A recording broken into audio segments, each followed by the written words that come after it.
નમસ્કાર દર્શક મિત્રો, હું આપની સાથે છું રાખી અંજારિયા. સ્વાગત છે આપનું કચ્છ ઉદય ટીવી ન્યૂઝમાં. ન્યૂઝની શરૂઆત પહેલા નજર કરીએ આજની હેડલાઇન્સ પર.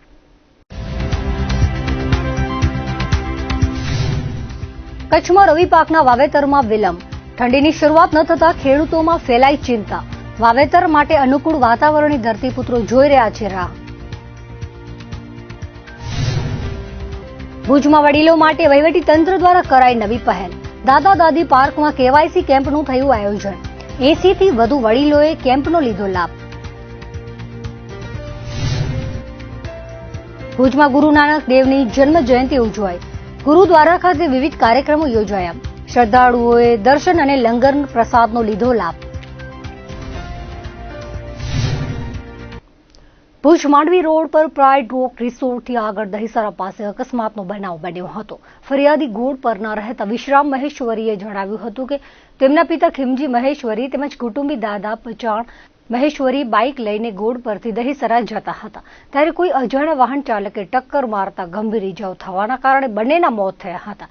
માનકુવા પોલીસે અજાણ્યા વાહન ચાલક સામે ગુનો દાખલ કરીને તપાસ હાથ ધરી છે.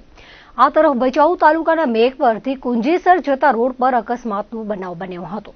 ફરિયાદી અંતરજાળમાં રહેતા મોહન મડવીએ જણાવ્યું હતું કે ટ્રેલર રોડ પર બંધ હાલતમાં ઉભેલું હતું. આગળ પાછળ આડસ ચીનો મૂકવામાં આવ્યા ન હતા. આ ટ્રેલરમાં પાછળથી બાઇક ઘૂસી જતા ચાલક જીતેન્દ્ર લાલજીને ઈજાઓ થતા સારવાર માટે ખસેડાયા હતા, જ્યાં તેઓનું મોત થયું હતું. જ્યારે બેઠેલા પાછળ ફરિયાદીને ફ્રેક્ચર સહિતની ઈજાઓ થઈ હતી. બનાવ અંગે ટ્રેલર ચાલક સામે ભચાઉ પોલીસમાં ગુનો નોંધાયો હતો. મુન્દ્રા માદાણી પોર્ટની જેટી પાસે યુવાનનો કોહવાયેલો મૃતદેહ મળી આવ્યો હતો. આ બાબતે જાણવા મળતી વિગતો મુજબ મુન્દ્રા માદાણી પોર્ટની જેટી પાસે દરિયામાં 24 વર્ષીય રાજેશ વેકરિયાનો મૃતદેહ મળી આવ્યો હતો. હતભાગી મૂળ અમરેલી જિલ્લાના રાજુલાના વિક્ટર કોલોનીમાં રહેતા હોવાનું સામે આવ્યું છે. હતભાગી કોઈ સમયે દરિયાના પાણીમાં પડી ગયા હતા અને ડૂબી જવાથી મોત થયું હતું. લાંબા સમયથી દરિયાના પાણીમાં દેહ પડ્યો હોવાથી ફૂગાઈ ગયો હતો. પોલીસે ઓળખ કરી લાશનો કબજો પરિવારને આપ્યો હતો. નવયુવાનનું મોત થતા પરિવારમાં અરેરાટી છવાઈ ગઈ હતી.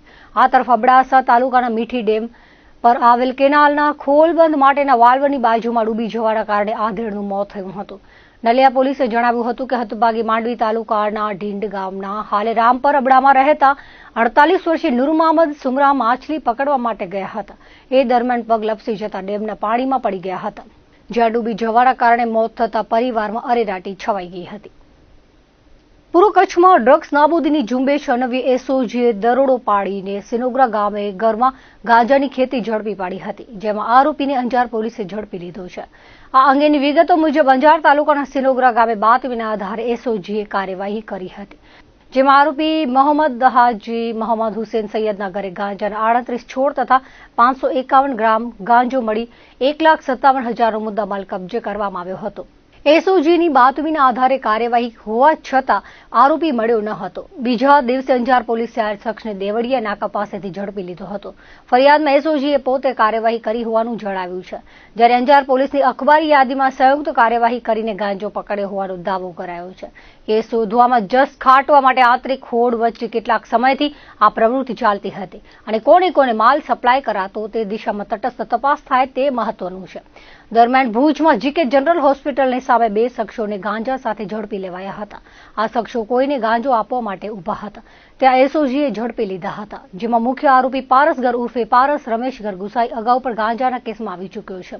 તેની સાથે ઝડપાયેલો વિજય ટાંકને માલ સાચવવા આપ્યો હતો. બંનેને કોર્ટમાં રજૂ કરતા 2 દિવસના રિમાન્ડ મળ્યા છે.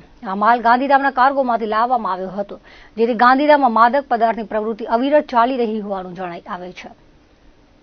પશ્ચિમ કચ્છ જિલ્લામાં ખનીજ ચોરી અટકાવવા માટે જવાબદાર એવા ખાણ ખનીજ વિભાગના જવાબદારો કુંભકર્ણે નિદ્રામાન હોવાથી સરકારને થતું નુકસાન અટકાવવા માટે પોલીસ દોડતી રહી છે. તેવામાં બાતમીના આધારે લખપત તાલુકાના દેનમાં ગામે દરોડો પાડવામાં આવ્યો હતો. અહીં ટ્રસ્ટને તળાવ ખોદકામની મંજૂરી મળી હતી, જેમાં ખોદકામ દરમિયાન બેન્ટોનાઇટ મળી આવ્યું હતું, જે સંગ્રહ કરીને રાખવાના બદલે તેમાંથી ગેરકાયદે નિકાસ કરી ખનીજ ચોરી કરવામાં આવતા એલસીબીએ ખાણ ખનીજને બોલાવીને દંડ કરાવ્યો છે. પશ્ચિમ કચ્છ એસપી વિકાસ સુડા દ્વારા જિલ્લામાં ખનીજ ચોરી અટકાવવા અપાયેલી સૂચના અંતર્ગત એલસીબી પીઆઈ એસએન ચુડાસમા અને પીએસઆઈ ટીબી રબારીના માર્ગદર્શનમાં ટીમ પેટ્રોલિંગમાં હતી. તેવામાં લખપત તાલુકાના દયાપર પોલીસની હદમાં આવતા દેનમાં ગામે દરોડો પાડવામાં આવ્યો હતો, જ્યાં સર્વે નંબર 18માં બેન્ટોનાઇટનો જથ્થો રાખેલો છે. આ જથ્થામાંથી ગેરકાયદે બેન્ટોનાઇટ નિકાસ કરવામાં આવતા ખાણ ખનીજને બોલાવી તપાસ કરવામાં આવી હતી, જેમાં અંદાજે 125.659 મેટ્રિક ટન બેન્ટોનાઇટ ખનીજ પરમિટ વિસ્તારમાંથી ગેરકાયદે નિકાસ કરાયું હોવાને ધ્યાને આવતા અબડાસા લખપત સરહદી વિસ્તાર વિકાસ ટ્રસ્ટને 66,901 રૂપિયાનો દંડ ફટકારવામાં આવ્યો હતો.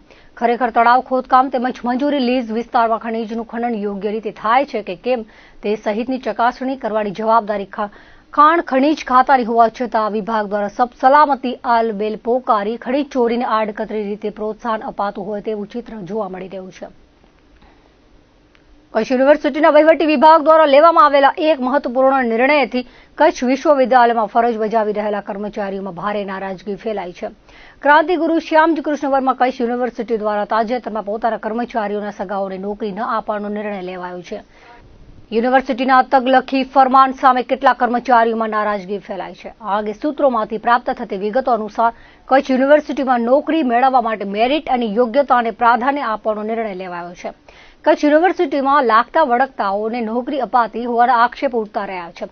ત્યારે આગામી દિવસોમાં કોઈ પણ ભરતી પ્રક્રિયા સંભવિત વિવાદોને ટાળવા માટે કચ્છ યુનિવર્સિટીના વહીવટી વિભાગ દ્વારા હાલે કચ્છ યુનિવર્સિટીમાં ફરજ બજાવી રહેલા કોઈ પણ કર્મચારીના સગાઓને નોકરી ન આપવાનું ફરમાન જારી કરાયું છે. કચ્છ યુનિવર્સિટીના સત્તાધીશોએ આ નિર્ણય ભરતી પ્રક્રિયા સામે ઉઠતા વિવાદોને ટાળવા તેમજ વિદ્યાર્થીઓ અને વાલીઓમાં વિશ્વાસ જળવાઈ રહે તે માટે લીધો છે. કચ્છ યુનિવર્સિટીમાં હાલે ફરજ બજાવી રહેલા કેટલાક કર્મચારીઓ આ નિર્ણયને અન્યાય સમાન ગણાવી રહ્યા છે. પોતાના પરિવારજનો પાસે પૂરતી યોગ્યતા હોવા છતાં કચ્છ યુનિવર્સિટી દ્વારા નોકરીની તક છીનવી લેવામાં આવી હોવાનો ગણગણાટ કર્મચારી વર્ગમાં સંભળાઈ રહ્યો છે. નવેમ્બર મહિનાનું પ્રથમ પખવાડિયું વીતી જવા છતાં કચ્છમાં હજુ શિયાળાની ચમક જોવા મળી નથી. છેલ્લા થોડા દિવસોથી જિલ્લામાં મહત્તમ અને લઘુત્તમ તાપમાનમાં સામાન્ય ઘટાડો થયો છે. વહેલી પરોઢે સામાન્ય ઠંડક બાદ દિવસભર વાતાવરણ હૂંફાળું રહે છે. પાછોતરા વરસાદ બાદ ઊંચા તાપમાનના પગલે જિલ્લામાં શિયાળુ વાવેતરમાં ઢીલ થઈ રહી છે. આ અંગે પ્રાપ્ત વિગતો અનુસાર સામાન્ય રીતે કારતક મહિનાના પ્રથમ પખવાડિયામાં અંતે કચ્છમાં ઠંડીની પકડ મજબૂત બનવા સાથે શિયાળુ પાકના વાવેતરની કામગીરી જોશભેર શરૂ થઈ જતી હોય છે. પરંતુ આ વર્ષે આસો મહિને થયેલા પાછોતરા વરસાદ બાદ હાલે તાપમાન ઊંચું રહે છે. દેવ દિવાળી સુધી શિયાળાની ચમક જોવા મળી નથી. પરિણામે કૃષિકારો મૂંઝવણમાં મુકાયા છે. કચ્છમાં રવિ પાકમાં જીરું, રાયડો, ચણા, ઈસબગુલ, વરિયાળી, શિયાળુ ઘાસચારું વગેરેનું પુષ્કળ વાવેતર કરવામાં આવે છે. પરંતુ ઠંડી શરૂ થવામાં વિલંબ થવાથી શિયાળુ વાવેતર વેગ પકડી શકતું નથી. રાજ્યના કૃષિ વિભાગ દ્વારા વાવેતર માટે વાવેતર અનુકૂળ ન હોવાથી તાજેતરમાં માર્ગદર્શિકા બહાર પાડવામાં આવી હતી, જેમાં મહત્તમ તાપમાન 36 ડિગ્રીની આસપાસ રહેતું હોવાથી શિયાળુ પાકના વાવેતર માટે અનુકૂળ નથી તેવું જણાવ્યું હતું. વૈશ્વિક વાતાવરણમાં આવી રહેલા બદલાવના કારણે છેલ્લા થોડા વર્ષોથી ઋતુચક્રમાં બદલાવ જોવા મળી રહ્યો છે. કમોસમી વરસાદ જેવા અસામાન્ય ઘટનાક્રમો સર્જાયા કરે છે. કચ્છ ગુજરાતમાં લાંબો વખત ચાલેલા અને પાછોતરા વરસાદના કારણે ખરીફ પાકને વ્યાપક નુકસાન થયું હતું. ખરીફ પાકને થયેલા નુકસાની કળ હજુ વળી નથી તેવામાં શિયાળો જામતો ન હોવાથી શિયાળુ વાવેતર કરવા ઈચ્છતા કૃષિકારોને બેવડો ફટકો પડ્યો છે. જિલ્લામાં રવિ પાકના વાવેતર માટે અનુકૂળ વાતાવરણ ન હોવાથી શિયાળુ પાક લેવા ઈચ્છતા ખેડૂતો હાલે થોભો અને રાહ જુઓની નીતિ અપનાવી રહ્યા છે. રાજ્યના હવામાન વિભાગે નવેમ્બર માસના અંતથી શિયાળાની સિઝન જમાવટ કરશે તેવી આગાહી કરી છે. કચ્છમાં ઘઉં, જીરું, ચણા, રાયડો, ઈસબગુલ વગેરે જેવા રવિ પાકનું વાવેતર વિલંબમાં મુકાયું છે. શિયાળાના પ્રારંભમાં વિલંબ થકી વાવેતરમાં ઘટાડા સાથે રવિ પાકની સિઝન મોડી પડી છે. કચ્છમાં વાગડ વિસ્તારમાં રવિ પાકમાં જીરુંનું પુષ્કળ વાવેતર થાય છે.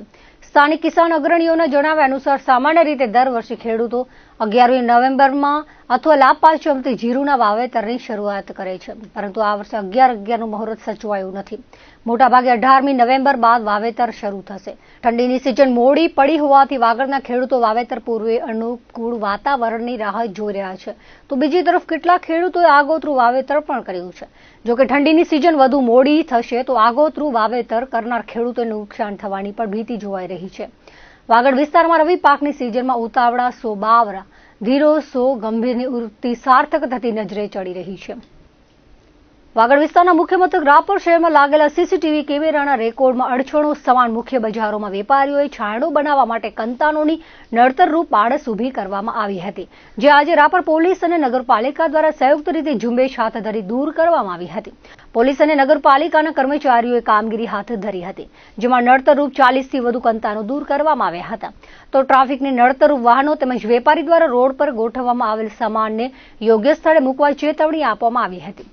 છેલ્લા 6 વર્ષથી લાગેલા સીસીટીવી કેમેરાને શરૂ કરવા માટે નગરપાલિકા દ્વારા રાજ્ય સરકાર પાસેથી ગ્રાન્ટ ફાળવવા માટે તજવીજ હાથ ધરવામાં આવી હોવાનું ચીફ ઓફિસરે જણાવ્યું હતું. જો હવેથી કોઈ પણ વેપારી દ્વારા સીસીટીવી કેમેરાને નડતરરૂપ કંતાણો કે આળસ ઊભી કરશે તો કડક દંડ ફટકારવામાં આવશે તેવું જણાવાયું હતું. આજે રાપર પોલીસ અને નગરપાલિકા દ્વારા સંયુક્ત રીતે દેનાબેન ચોક, સલારી નાકા, ભૂતિયા કોઠા રોડ, મેઇન બજાર, માલી ચોક, એસટી રોડ સહિતના વિસ્તારોમાં કામગીરી કરવામાં આવી હતી. સરહદ ડેરી દ્વારા નરા દૂધ ઉત્પાદક સહકારી મંડળી દ્વારા ક્લસ્ટર બીએમસી બ્લક મિલ્ક કુલરનું લોકાર્પણ કરાયું હતું અને દૂધ ધારકો માટે ખુલ્લો મુકાયો હતો. નરા ડેરીમાં જુમારાય, જૂના ચાય, મેઘપર સહિત 6 ગામનું 5600 લીટર દૂધ માલધારીઓ દ્વારા આપવામાં આવે છે.